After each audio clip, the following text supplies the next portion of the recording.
बिस्मिल्लाहिर्रहमानिर्रहीम। अस्सलाम वालेकुम। अबरार रशीद आपकी खिदमत में हाजिर है।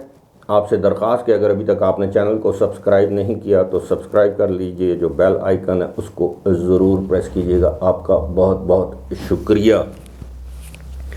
जनाब, चाइनीज़ इंजीनियर बिशाम में जिन पर हमला हुआ तो उसके हवाले से हर आने वाले दिन मुख्तलिफ रिपोर्ट्स सामने आ रही हैं, और कुछ रिपोर्ट्स ऐसी हैं कि जिसमें ये ज़ाहिर होता है कि अगर एक जानब कोई पाकिस्तानी सिक्योरिटी में कोई लैप्स था, कोई कमी रह गई थी, तो दूसरी जानब चीनी जो बाशिंदे हैं उनकी भी कुछ ना कुछ कोताहियाँ इसमें ज़रूर थीं।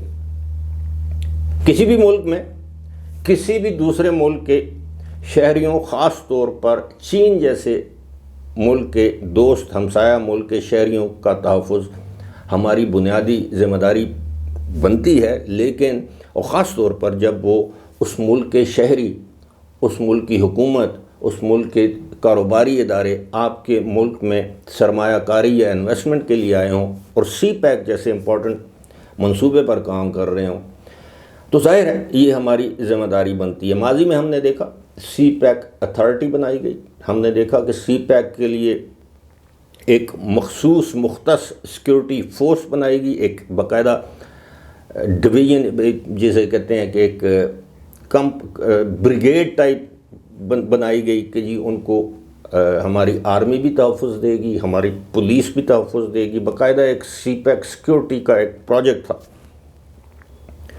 इसके अलावा जिस मखसूस प्रोजेक्ट्स पर चीनी काम कर रहे होते हैं वहाँ भी एक सिक्योरिटी डिवीज़न कायम किया जाता है, या सिक्योरिटी डायरेक्टरेट आप कह लें, जो भी उसका तकनीकी नाम है। इसी तरह ये दासू हाइड्रो प्रोजेक्ट पर भी था। लेकिन अब ये इंकशाफ हुआ है। जो इंकशाफ हुआ है वो मैं आपके सामने पेश कर देता हूँ। इंकशाफ ये है कि चीनी इंजीनियर्स की जो गाड़ियाँ इस्लामाबाद से दासू हाइड्रो प्रोजेक्ट के लिए सुबह के वक्त रवाना हुई, ना तो वो गाड़ियाँ बुलेट प्रूफ थीं और ना वो गाड़ियाँ बम प्रूफ थीं। अगर बुलेट प्रूफ नहीं थी तो बम प्रूफ क्या होंगी। और ये बताया गया है कि दोनों गाड़ियों में जो है वो सीसीटीवी कैमरे लगे हुए थे। अब जाहिर है उससे उनको, अगर वो कैमरे तबाह नहीं हुए, उनकी चिप या वो सिम तबाह नहीं हुई, या जो भी उसमें वो मेमोरी चिप डलती है, तो उससे बड़े शवाहिद मिल चुके होंगे। दूसरा इंकशाफ ये हुआ है कि ये जो चीनी इंजीनियर्स मारे गए हैं 5, इनमें से एक खातून इंजीनियर भी थी। और ये भी बताया गया है कि हादसा जिस बस में ये सवार थे, जिस गाड़ी में ये सवार थे, इस कदर शदीद था कि ये तबाह होने के बाद ये बस एक गहरी खाई में गिर गई और उसको आग लगी। वो तस्वीरें आपने देखी होंगी। लेकिन उसके बाद पहली इंक्वायरी होती है। उस इंक्वायरी के बाद वज़ीर आज़म शहबाज शरीफ एक एक्शन लेते हैं। एक्शन ये लेते हैं कि 15 दिन के अंदर अंदर 3 बल्कि 5 सिक्योरिटी हुकाम या पुलिस ऑफिसर्स के ख़िलाफ़ एक्शन लिया जाए। एक जो दासू हाइड्रो सिक्योरिटी प्रोजेक्ट के जो हेड थे, दूसरा इस रास्ते में जो सिक्योरिटी के इंचार्ज थे, तीसरा RPO regional police officer DIG Hazara, उनके ख़िलाफ़ एक्शन किया जाए, उनके ख़िलाफ़ एक्शन लिया जाए। डीपीओ अपर कोहिस्तान और डीपीओ लोअर कोहिस्तान। अब ये तो हज़ारा का मामला हो गया क्योंकि ये प्रोजेक्ट दासू जो है वो हज़ारा में है। लेकिन ये जिस जगह ये वाक़या होता है, मैं पहले भी इसका ज़िक्र कर चुका हूँ, वो है बिशाम। और बिशाम जो है वो शांगला डिस्ट्रिक्ट का हिस्सा है। और इसमें डीपीओ शांगला की कोई कोताही नहीं पाई गई। अब मुझे नहीं मालूम ये इंक्वायरी किसने की है। इसमें पुलिस इन्वॉल्व थी, इसमें दीगर हसास अदारे इन्वॉल्व थे। और ये जो 3 अफसरान या 5 अफसरान, 2 तो समझ आती है कि दासू हाइड्रो प्रोजेक्ट के वो इंचार्ज थे, लेकिन इन 3 अफसरान के ख़िलाफ़ एक्शन लेने के लिए क्यों कहा गया? तो क्या इसमें शांगला के डीपीओ की कोई इन्वॉल्वमेंट नहीं है? मैं नहीं जानता कि वो कौन है, لیکن یہ ایک عام فہم سی بات ہے کہ اگر ایک مخصوص تھانے کی حدود میں کوئی جرم ہوتا ہے، کسی جرم کا ارتکاب کیا جاتا ہے، تو آپ اس تھانے کے ایس ایچ او کے بجائے ارد گرد کے تھانوں کے ایس ایچ اوز یا ڈی ایس پیز کے خلاف ایکشن لے۔ یہ بات تھوڑی سی سمجھ سے باہر ہے۔ امید ہے اس انکوائری کی جو فائنڈنگز ہیں وہ سامنے لائی جائیں گی۔ میں کسی کی حمایت نہیں کر رہا، لیکن میں چاہتا ہوں کہ لوگوں کو بھی پتہ چلے کہ اس میں لیپس کہاں ہوا ہے۔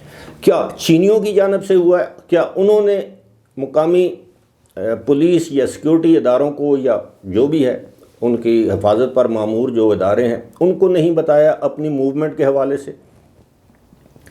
یقیناً بتایا ہوگا یا نہیں بتایا، یہ بات بھی سامنے لائی جانی چاہیے۔ اور دوسرا یہ کہ اگر چینیوں کی زندگیاں اس قدر غیر محفوظ ہیں پاکستان میں، ماضی میں بھی ان پر حملے ہوتے رہے ہیں، تو پھر ان کو ایس او پیز ہوتے ہیں، ان کو بلٹ پروف گاڑیاں کیوں نہیں دی جاتی؟ ان کو بام پروف گاڑیاں کیوں نہیں دی جاتی؟ پاکستان میں ہم جانتے ہیں کہ بہت سے ہمارے سیاسی رہنما ہیں، بہت سے ہمارے سیکیورٹی اہلکار یا سیکیورٹی افسران ہیں جن کی اپنی گاڑیاں بلٹ اور بام پروف ہیں، تو ان کو کیوں نہیں دی جاتی؟ ان سے کہا جائے کہ یہ اپنے ملک سے امپورٹ کریں، ڈیوٹی فری امپورٹ کریں، ان کو استعمال کریں۔ یقیناً اس پر کام ہو رہا ہوگا، لیکن میں سمجھتا ہوں کہ یہ بات کافی میرے جیسے لوگوں کے لیے اس کو آپ یہ سمجھ لیں کہ ڈائجسٹ کرنا عجیب سی مشکل سا لگتا ہے کہ چینی اسلام آباد سے چلیں تو ان کی موومنٹ کا کسے معلوم تھا؟ اگر تو مقامی پولیس جتنے بھی راستے میں ڈسٹرکٹس آتے ہیں اسلام آباد سے لے کر داسو تک، تو ظاہر ہے اسلام آباد سے آپ نکلیں تو پہلا ضلع جو آتا ہے وہ راول پنڈی ہے، پھر اگر آپ حسن ابدال سے ادھر داخل ہوں تو اس کے بعد شاید وہ پتہ نہیں اٹک آتا ہے نہیں آتا، لیکن اٹک بھی آتا ہے ایک مخصوص جگہ پہ، اس کے بعد ہری پور آتا ہے، اس کے بعد ایبٹ آباد آتا ہے، پھر ایبٹ آباد کے بعد مانسیرہ آتا ہے، مانسیرہ کے بعد بٹگرام آتا ہے، بٹگرام کے بعد لوئر کوستان آتا ہے، لوئر کوستان کے بعد شانگلہ آتا ہے، شانگلے کے بعد اپر کوستان ہے، کو تقریباً 7-8 اضلاع بنتے ہیں۔ تو ان کی حدود سے جب ان کی گاڑیاں گزری ہیں تو کیا وہاں کے سیکیورٹی اہلکاروں کو، پولیس کو پتہ تھا؟ ان کو اسکارٹ دیا گیا ہے؟ یہ جو واقعہ ہوا ہے کیا اس میں پولیس اسکارٹ موجود تھا؟ کہا یہ جاتا ہے کہ جو ایریل سروے کیا گیا اس سے یہ ایسے ظاہر ہوتا ہے کہ یہ قریب ترین جو تھانہ تھا بشام، اس سے یہ 6 کلومیٹر یہ گاڑی دور تھی۔ تو میرا خیال ہے مستقبل میں اس طرح کے سیکیورٹی لیپسز نہیں ہوں گے، کیونکہ چینی اس واقعے کو لے کر ہم سے یعنی پاکستان سے بہت زیادہ ناراض ہیں، اور جس وقت میں آپ سے مخاطب ہوں اس وقت پاکستان میں جتنے بھی، خاص طور پر خیبر پختونخوا میں جتنے بھی پروجیکٹس جن پر چینی کام کر رہے ہیں ان پر کام بند ہے۔ امید ہے حالات سدھریں گے، بہتر ہوں گے اور ان پروجیکٹس پر دوبارہ کام کا آغاز ہوگا۔ فی الحال مجھے دیجیے اجازت، خدا حافظ۔